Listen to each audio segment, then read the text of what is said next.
بسم اللہ الرحمن الرحیم نحمد و نصلی علی رسول الکریم اما بعد۔ یہ ہماری فتویٰ نویسی کے حوالے سے دوسری کلاس ہے۔ اس سے پہلے والی کلاس میں حضرت مفتی رفیع عثمانی صاحب دعوت برکاتہم العالیہ کے حوالے سے آپ حضرات کے سامنے 5 گزارشات پیش کی گئی تھی، جن کا خلاصہ یہ ہے، اگر ترتیب وار خلاصہ بیان کیا جائے تو انشاءاللہ فائدہ ہوگا۔ تو نمبر 1 کا خلاصہ یہ تھا کہ سوال جب آپ سے پوچھا جائے تو اس کا جواب بہت احتیاط سے دیں اور خوب تحقیق کر کے دیا جائے۔ اور دوسری بات، حضرت نے یہ ارشاد فرمائی تھی کہ سائل آپ کا مزاج نہیں جانتا، اس لیے وہ آپ سے جس طرح کے مزاج سے بات کرے آپ کو اس پر صبر کرنا چاہیے۔ تیسری بات اس سلسلے کی یہ تھی کہ سوال ملنے کے بعد اسے اچھی طرح پڑھا جائے، بار بار پڑھا جائے اور غور فکر کر کے پڑھا جائے۔ اور چوتھی بات کے ضمن میں 2 باتیں عرض کی تھی کہ بسا اوقات سائل غیر ضروری تفصیلات بھی ذکر کر دیتا سوال میں، تو ہمیں غیر ضروری تفصیلات کو نہیں دیکھنا بلکہ صرف ہم نے ضروری تفصیلات کو دیکھنا ہے۔ اور اس ضمن میں دوسری بات بھی کی تھی کہ بسا اوقات وہ بہت سارے سوالات کو خلط مرت کر دیتا ہے، تو ہمیں ان سوالات کو حل کرنے کے لیے سب سے پہلے یہ کرنا ہوگا کہ ان کی نمبرنگ کریں، ان پہ نمبر ڈال دیں تاکہ جواب بھی نمبر وار دیا جا سکے۔ اور 5ویں بات اس سلسلے کی یہ تھی کہ سوال پڑھنے کے بعد دیکھنا ہے کہ سوال کس موضوع سے متعلق ہے، اصول سے ہے یا فروع سے ہے۔ اصول سے ہے تو پھر جواب میں قطعیات وغیرہ پیش کرنی ہوں گی، یعنی قطعی دلائل دینے ہوں گے، اور اگر فروع ہے تو پھر اس میں فقہی کتابوں کے حوالے وغیرہ بھی چل جائیں گے۔ اب آج کے سبق میں 6ٹھی بات ہم پڑھیں گے اور آگے بھی انشاءاللہ یہ سلسلہ اسی طرح چلتا رہے گا۔ تو 6ٹھی بات یہ ہے کہ عام طور پہ ہوتا یہ ہے کہ خاص طور پر جب ابتداءً فتاویٰ ملتے ہیں تو ہماری کوشش یہ ہوتی ہے کہ اردو فتاویٰ کو دیکھ لیا جائے اور فوراً جواب نقل کر کے جمع کرا دیا جائے۔ تو یہ بات یاد رکھیں کہ اردو فتاویٰ دیکھنے کے بعد آپ کے سوالات بھی بے شک بہت زیادہ ہو جائیں گے اور آپ کے لکھے گئے فتاویٰ بھی بہت زیادہ ہوں گے، لیکن جو استعداد مطلوب ہے وہ استعداد پیدا نہیں ہو سکے گی۔ اس لیے سوال ملنے کے بعد اردو فتاویٰ کی طرف بھاگنے کے بجائے یہ کوشش ہو کہ سب سے پہلے عربی کتب کو دیکھا جائے، عربی کتب سے استفادہ کیا جائے، انہی سے حوالہ دیکھنے کی بھرپور کوشش کی جائے، جس باب سے متعلق ہو اس باب کو پورا کھنگال دیا جائے۔ تو اس سے فائدہ یہ ہوگا کہ ہم سوال تو ایک سوال کا جزیہ تلاش کر رہے ہوں گے، لیکن ہمارے سامنے سے کئی جزیات گزر چکے ہوں گے۔ اس لیے کوشش یہ کی جائے کہ عربی کتب سے استفادہ کیا جائے۔ بے شک اس طرح کبھی بھی ہوگا کہ آپ کو کوئی جزیہ نہیں مل رہا ہوگا، جب آپ سوال استاد محترم کو دکھائیں گے تو استاد محترم سوال کو بالکل کاٹ دیں گے، تو اس طرح آپ بددل ہو جائیں گے۔ لیکن جو آپ نے محنت کی اور اس محنت کے نتیجے میں آپ کے پاس سے کئی مسائل جو گزرے ہوں گے، کئی نظروں سے مسائل آپ کے گزرے ہوں گے، تو وہ آپ کو ہمیشہ کے لیے یاد رہیں گے۔ تو اگرچہ بسا اوقات یہ مشکلات پیش آتی ہیں کہ ہمیں جزیہ نہیں مل رہا ہوتا، ہمارا دل چاہتا ہے کہ اردو فتاویٰ کو دیکھ لیں، تو اگر اس کے باوجود بھی ہم اردو فتاویٰ کو نہ دیکھیں بلکہ عربی فتاویٰ سے حل کر لیں تو انشاءاللہ یہ والی محنت ہماری رنگ لائے گی اور ہمیں بہت فائدہ ہوگا آئندہ زندگی میں۔ اردو فتاویٰ دیکھنا یہ منع نہیں ہے، لیکن آدمی اپنی پوری جان مارنے کے بعد جب اچھی طرح محنت کر لے، اچھی طرح سوال حل کر لے، اس کے تمام پہلوؤں سے واقف ہو جائے اور تمام عربی جزیات نقل کر دے، اس کے بعد پھر اب اردو فتاویٰ کو دیکھے کہ میرا اور ہمارے اکابر کی رائے کے اندر کیا فرق ہے۔ تو ظاہر سی بات ہے اگر ہماری اور اکابر کی رائے ایک ہوگی تو اس پر شکر ادا کرنا چاہیے اور اللہ تعالیٰ سے وہ اور مزید ہم اللہ تعالیٰ سے مانگے، یا اللہ ہمیں اسی طرح اپنے اکابر کے ساتھ ہمارا مزاج مل جائے اور انہی کے مطابق ہم فتوے نقل کرنے والے ہو جائیں۔ لیکن اگر جہاں ہمارے اکابر سے ہماری رائے میں اتفاق نہ ہو، ہمارے تحقیق کہیں اور پہنچ رہی ہے اور وہ اکابر کے فتاویٰ میں کچھ اور لکھا ہوا، تو اس صورت میں پھر ہم ترجیح اکابر کے فتاویٰ کو دیں۔ لیکن جو آپ نے یہ محنت کی ہوگی، یہ محنت ضائع نہیں ہوگی، بلکہ انشاءاللہ یہ ایک نہ ایک دن رنگ لائے گی، اور اس محنت کے نتیجے میں انشاءاللہ آپ کو تفقہ فی الدین اور دین کی صحیح معنوں میں جو سمجھ ہوتی ہے وہ عطا ہوگی، اور یہ فتویٰ لکھنے لکھانے کے اندر مددگار ثابت ہوتی ہے ایسی چیزیں۔ اور یہ بھی یاد رکھیں کہ سوال ملنے کے بعد یہ ضروری نہیں کہ بس جس طرح سوال لکھا ہوا ہے بیعینی وہی جزیہ آپ کو کتابوں میں مل جائے گا۔ سوال کا بیعینی جزیہ کتابوں میں نہیں ہوتا، بلکہ اس میں غور و فکر کرنا پڑتا ہے، تانے بانے ملانے پڑتے ہیں، نقطۃ الغور کو دیکھنا پڑتا ہے کہ اصل مقصد کیا ہے، اس کے بعد اس کا اصل جواب تک ہم پہنچ سکتے ہیں۔ اس کو ایک مثال کے ذریعے ہم اس طرح سمجھ سکتے ہیں کہ مثال بڑی دلچسپ ہے، اور اس سے انشاءاللہ یہ فائدہ بھی ہوگا کہ ہمیں پتہ چل جائے گا کہ بعین ہی کسی مسئلے کا جزیہ کتابوں میں نہیں ہوتا، بلکہ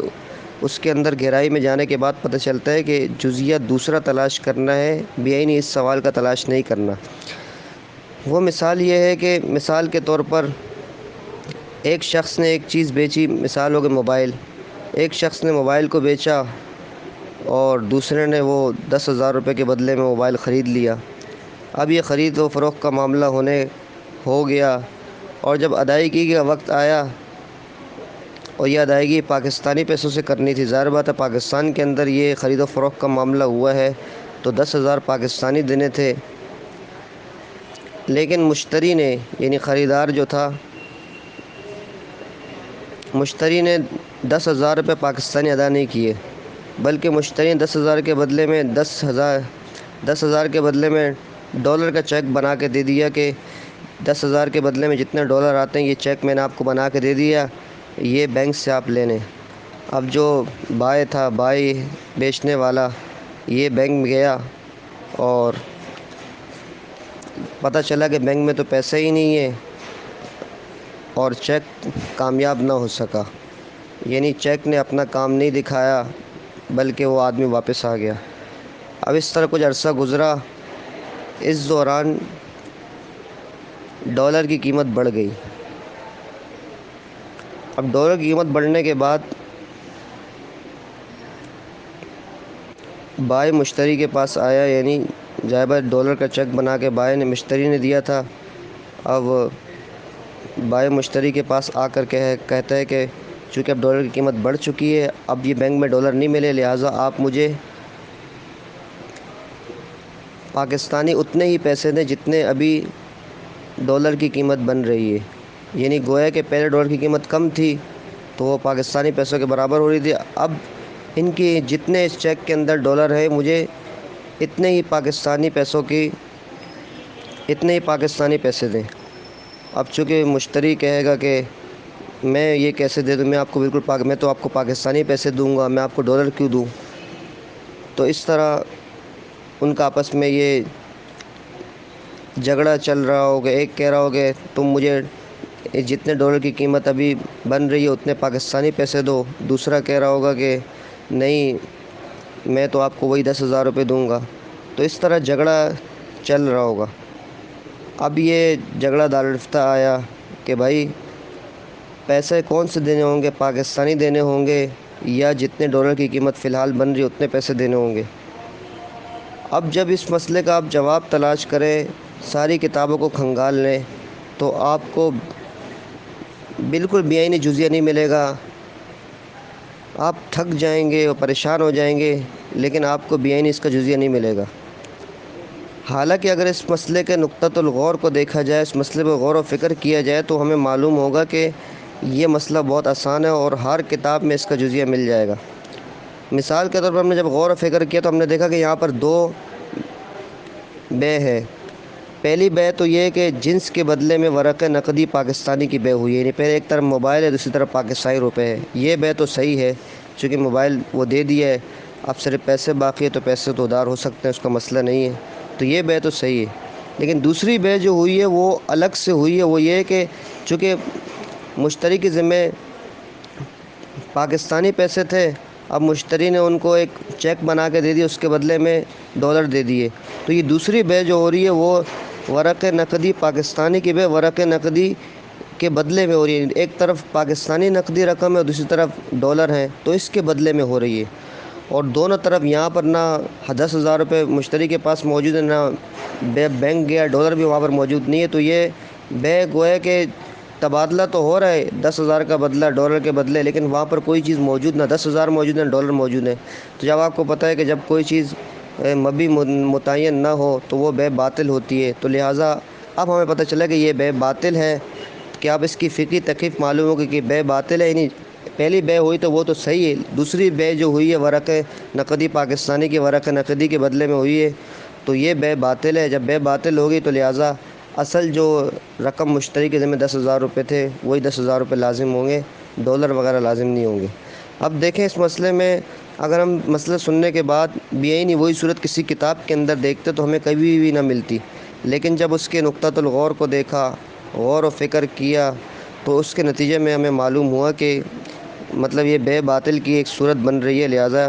یہ صورت جائز نہیں ہوگی، تو ہمیں مسئلہ آسانی سے مل جائے گا۔ اب تک کی ہماری 6 باتیں ہوئی، اور اس سلسلے کی 7ویں بات یہ ہے، یہ بھی حضرت مفتی رفیع عثمانی صاحب دامت برکاتہم العالیہ نے یہ بات بیان فرمائی، اور جو الابرار ماہنامہ الابرار میں یہ چھپ بھی چکی ہے۔ تو حضرت کی بات کا 7ویں بات جو ہے اس کا خلاصہ یہ ہے کہ جب بھی سوال بتایا جائے، جب بھی سوال حل کیا جائے، تو اس میں آسان راستہ بتایا جائے اور آسان اسلوب اختیار کیا جائے تاکہ لوگ دین کو آسان سمجھیں۔ اگر ہم مشکل انداز سے حل کریں گے اور تقوی کی باتیں اور انتہائی مشکل انداز سے، یعنی کوئی راستہ ہی اس کو نہیں نکالیں گے، حالانکہ راستے ہوں گے لیکن کوئی راستہ اس کو جواز کا بالکل بتائیں گے نہیں، تو اس طرح وہ دین کو مشکل سمجھے گا، پھر آئندہ وہ مسئلہ پوچھنے نہیں آئے گا، بلکہ وہ اپنے طور پر ہی عمل کرنا شروع کر دے گا اور سارا وبال اس کا ہمارے اوپر ہوگا۔ عام طور پہ ہم دیکھتے ہیں کہ اپنے لیے تو ہم حاشیے کو بھی دیکھتے ہیں، بین سطور کو بھی دیکھتے ہیں، اور کتاب الحیل جس میں تمام چیزوں کے چیزوں کو یعنی ہیلے موجود ہوتے ہیں کہ فلاں مسئلہ یہ فلاں چیز درست نہیں ہے لیکن اس طرح ہیلے کے سے درست ہو جائے گی۔ اپنے لیے تو ہم تمام کتاب الحیل بین السطور اور سب کچھ یاد ہوتا ہے، لیکن جب عوام الناس کی باری آتی ہے، جب ان کو مسئلہ بتایا جاتا ہے تو وہاں تقوی کی باتیں کی جاتی ہے، تو یہ بہت غلط طریقہ ہے۔ یہی حضرت نے اس بارے میں یہی بتایا۔ تو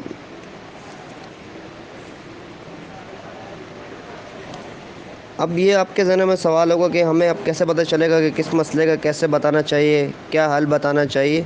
تو اس کے لیے کثرت مطالعہ بہت ضروری ہے۔ کثرت مطالعہ کا مطلب یہ ہے کہ جو فقہ کی کتب ہیں ان کا مطالعہ بھی کیا جائے، اپنے تمام ائمہ کے اقوال ہیں ان کا بھی مطالعہ کیا جائے کہ اس مسئلے میں ہمارے علماء کے کون کون سے علماء کا اختلاف ہے اور کن کی کیا رائے ہے۔ اسی طرح دوسرے مذاہب کی جو کتب ہیں، امام شافعی کی، حنابلہ کی اور مالکیہ کی، ان کا بھی مطالعہ کیا جائے تاکہ بالفرض اگر ہمیں کوئی اپنے مذہب کے اندر کوئی ایسی بات ہو جس کا کوئی حل موجود نہ ہو تو ہم ان کی کم سے کم رہنمائی تو کر سکیں کہ فلاں مذہب کے اندر اس کا حل موجود ہے، حالانکہ ہمیں ان چیزوں کا ادراک ہی نہیں ہوتا۔ ان چیزوں کا معلوم ہونے سے کم اتنا تو ہوگا، فی الحال اگر ہم مسئلہ بتا بھی نہ سکتے ہوں لیکن کم سے کم ہم دوسرے کی رہنمائی تو کر سکیں گے کہ فلاں سے پوچھ لیں کہ شاید آپ کو کوئی وہ مسئلہ حل کر سکے۔ جیسا کہ ہمارے اکابرین میں سے بھی بس اوقات بعض اکابرین کی رائے الگ ہوتی ہے، تو اس سلسلے میں ہم خود تو اس کا جواب نہیں دیتے بلکہ ہم یہ کہہ دیتے ہیں کہ اگر آپ کو اس مسئلے کا حل چاہیے تو فلاں سے آپ پوچھ لیں۔ تو مثال کے طور پہ ہمارے مفتی عبدالوائس صاحب جن کا بھی حال میں غالباً انتقال ہوا رحمہ اللہ، تو بہت سے مسائل میں ان کی الگ تحقیق تھی، حرمت مسارت کا بھی غالباً ان میں ایک مسئلہ تھا۔ تو جب بھی ہمارے پاس ایسا کوئی مسئلہ آتا تو ہم خود تو جواب نہیں دیتے لیکن ہم حضرت کے پاس اس کو ریفر کر دیتے کہ آپ حضرت سے پوچھ لیں، جو لاہور والے مفتی عبدالوائس صاحب ہیں وہ آپ کو انشاءاللہ اس سلسلے میں کوئی آپ کو حل بتا دیں گے۔ تو اس لیے ہمیں تمام مذاہب کا ہمارا مطالعہ ہونا چاہیے، احناف کے دیگر اقوال بھی ہمارے علم میں ہونے چاہیے تاکہ ہم کسی کی صحیح طور پر رہنمائی کر سکیں۔ اور اس سلسلے میں یہ بات بھی ضروری ہے کہ اگر جب بھی ہمارے پاس ہمیں کوئی مسئلہ ہمارے سامنے پیش کیا جائے، بس اوقات وہ سود کا معاملات ہوتے ہیں، بس اوقات وہ تجارتی معاملات ہوتے ہیں، وہ ناجائز صورت اس سوال نامے میں لکھی ہوتی ہے، تو ہم فوراً جواب لکھتے ہیں کہ یہ مسئلہ ناجائز ہے، لہٰذا اس مسئلے سے اس مسئلے کا جواب یہ ہے کہ یہ ناجائز ہے، لہٰذا اس سے بچا جائے، ایسا معاملہ ہرگز نہ کیا جائے۔ تو بے شک یہ جواب ہونا ایسے ہی چاہیے، کیونکہ ہم کسی حرام چیز کو حلال تو نہیں کر سکتے، نہ کسی ناجائز چیز کو جائز کر سکتے۔ البتہ اتنی بات ضروری ہے کہ کم سے کم کوئی مسئلہ جس کا کوئی متبادل بنتا ہو، اور تقریباً بہت سے مسائل کے متبادل مل جاتے ہیں، تو ہم اس کو متبادل کے طور پر ہم اس کو ضرور پیش کر سکیں۔ جیسے مثال کے طور پر ایک مسئلہ ہے کہ کوئی انشورنس کا سوال پوچھتا ہے کہ انشورنس ہم نے کروانی ہے، تو اس سلسلے میں ہمارے لیے جائز ہے، تو ہم نے فوراً جواب دے دینا ناجائز ہے۔ اب وہ بالفرض ایسا ہے کہ اس کو وہ ضروری کام ہے، کوئی ایسا تجارتی معاملہ ہے اس کے انشورنس کے بغیر ہوتا ہی نہیں ہے، تو وہ بیچارہ لازمی طور پہ کروائے گا کہ جب ناجائز ہے تو اب کروانی تو ہے، ہم تو کام کرنا ہے۔ تو اس کو ہم متبادل کے طور پہ ہم یہ کہتے ہیں کہ دارالعلوم کراچی والوں نے اس کا ایک متبادل تکافل کی شکل میں بتایا ہے، جس کی بنیاد وقف ماڈل پر ہے، تو آپ وہ تکافل کروا سکتے ہیں، تو اس سلسلے میں وہ خوش ہو جائے گا اور آئندہ بھی مزید رہنمائی ہم سے حاصل کرتا رہے گا۔ لیکن ہم نے ڈائریکٹ ناجائز بولا، کوئی حل نہیں بتایا، تو وہ بدزن ہو جائے گا، آئندہ دینی معلومات کے لیے وہ ہمارے پاس نہیں آئے گا۔ تو اس لیے کوشش یہ کی جائے کہ کبھی بھی کسی مسئلے کا کوئی کم سے کم حل ضرور بتائے اور اس کا متبادل ضرور پیش کرے۔ البتہ ہم یہ نہیں کر سکتے کہ بالکل ناجائز چیز کو جائز قرار دیں یا حرام چیز کو حلال قرار دیں، ایسا نہیں کر سکتے۔ اس سلسلے میں 8ویں بات یہ ہے کہ ہمارے پاس وسائل محدود ہیں، لیکن ان سے لامحدود مسائل کا حل تلاش کرنا ہے۔ تو اس کے لیے ضروری یہ ہے کہ ظاہر سی بات ہے، فقہی کتابوں میں کوئی نیا مسئلہ آ گیا ہے تو ہم ڈائریکٹ اس کو فقہی کتابوں میں ڈھونڈیں گے تو شاید کہ وہاں ڈائریکٹ نہ مل سکے، لیکن اگر ہم کسی ماہر فن کے پاس جائیں گے تو ہو سکتا ہے اس سے بات چیت کرنے کے بعد اس سے مزید گہرائی میں جانے کے اس سے حاصل شدہ معلومات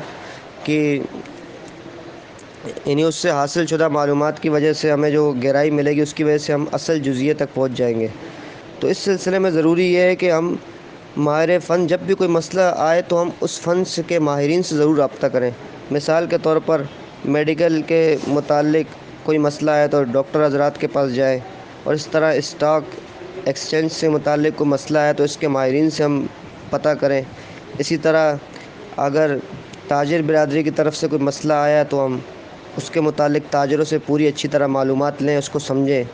اسی طرح دلالی کے متعلق یا اسٹیٹ ایجنسی کے متعلق یا اسٹیٹ ایجنٹ کے متعلق کوئی مسئلہ آیا تو ہم اسٹیٹ ایجنسی والے سے ہم پوچھیں، اور اگر ہم خود نہیں پوچھ سکتے، خواتین ہیں، تو اس صورت میں اپنے بھائیوں وغیرہ سے کسی بھی ذریعے سے، والد وغیرہ سے پوچھوایا جائے تاکہ اچھی طرح اس کی معلومات، اس کے تمام پہلو ہمارے سامنے آ جائیں۔ بس اوقات سائل ایسا ہوتا ہے کہ وہ اپنا مسئلہ ایسے پیش کرتا ہے کہ گویا کہ یہ ہمارے نزدیک جائز ہے، لیکن جب ہم اس کو معلوم کریں گے، تحقیق میں جائیں گے تو پتہ چلتا ہے کہ اس نے غلط بیانی کی ہے۔ اسی طرح اگر کوئی سونے کا مسئلہ پیش آیا ہے تو سونار سے معلومات کر لی جائے۔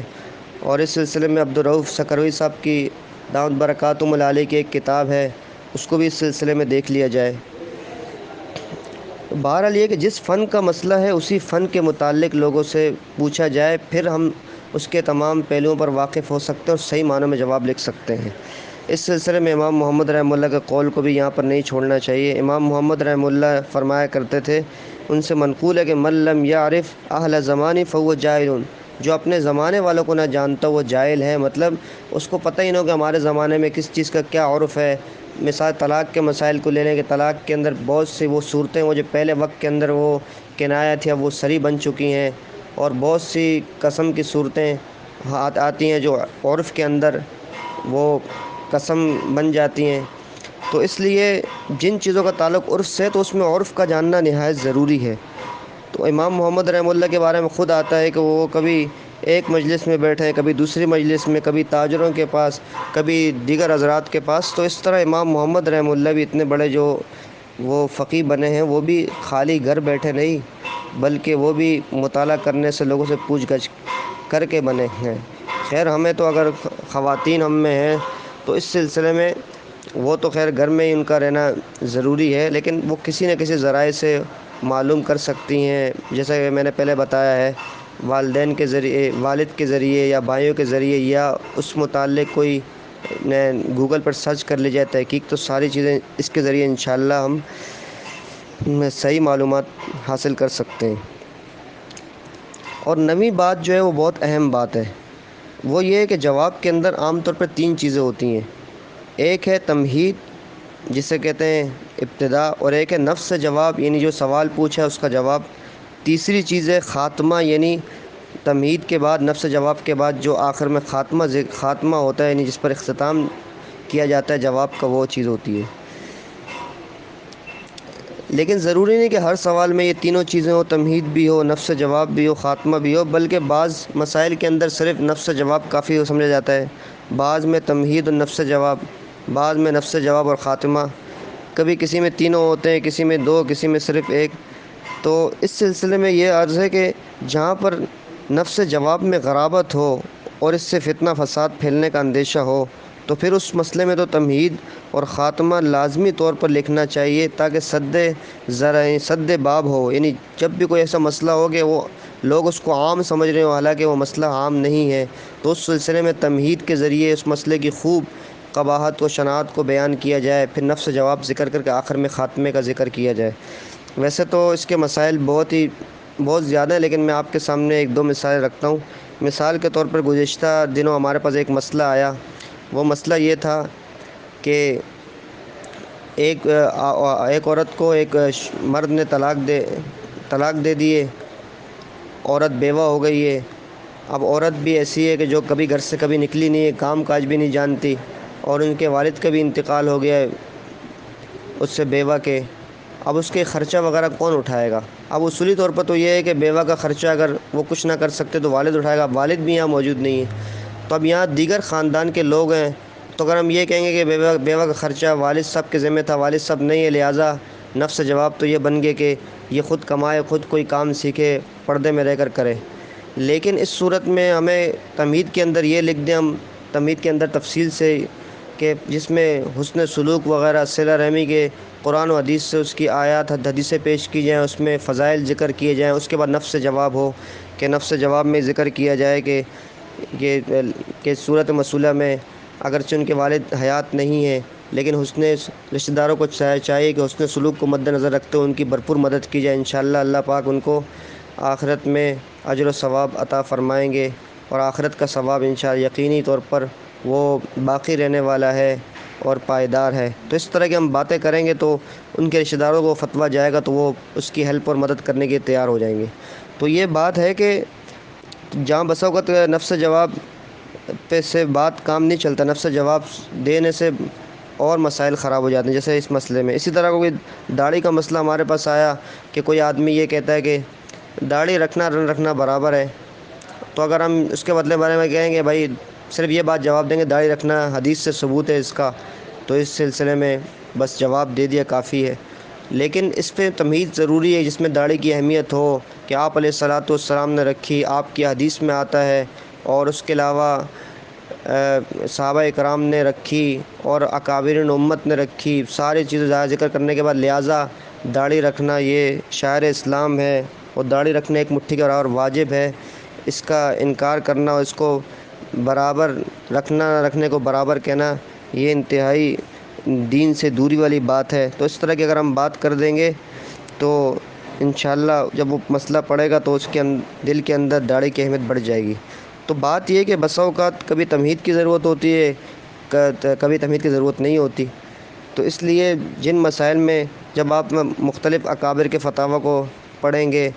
تو وہاں پر آپ کو یہ بات سامنے آ جائے گی کہ کہاں پر اکابرین نے تمیز ذکر کی، کہاں نہیں۔ تو اس طرح ہمیں بھی انشاءاللہ مسائل لکھ کے یہ کیفیت خود حاصل ہو جائے گی۔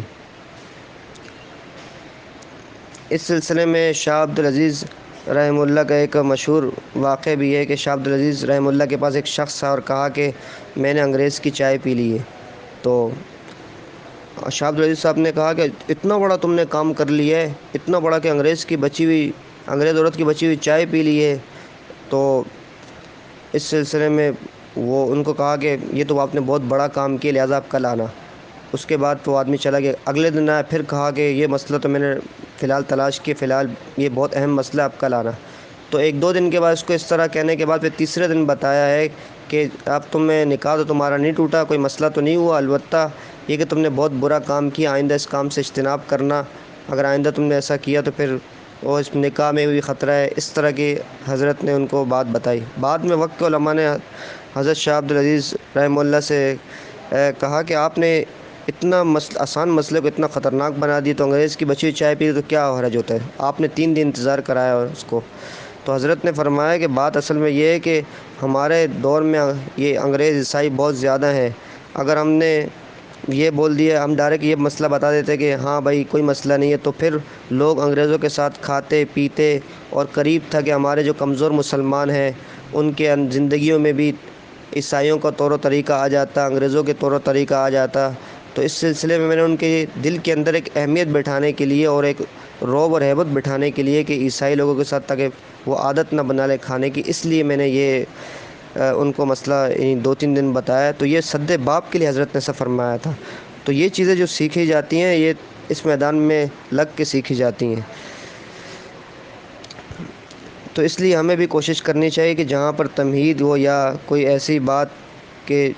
کوئی ایسا مسئلہ ہو کہ اگر اس کی قباحت و شناعت کو تفصیل سے بیان نہ کیا جائے تو مستفتی غلط فائدہ اٹھا سکتا ہے، تو پھر ہمیں تمہید کا ذکر کرنا ضروری ہے ہمارے لیے۔ اور آخری بات جو آج کے سبق کی وہ یہ ہے کہ آج کے مدارس میں یہ بھی تقریباً حضرت نے یہ بات فرمائی ہے کہ آج کے مدارس میں سب کچھ پڑھایا جاتا ہے، کوئی پڑھتا بھی ہے، کوئی لکھتا بھی ہے، اور کوئی فن کا ماہر بھی بن جاتا ہے، لیکن ایک چیز ہے تقویٰ اور اصلاح، اس کی ہمارے معاشرے کے اندر مدارس کے اندر بڑی کمی ہے۔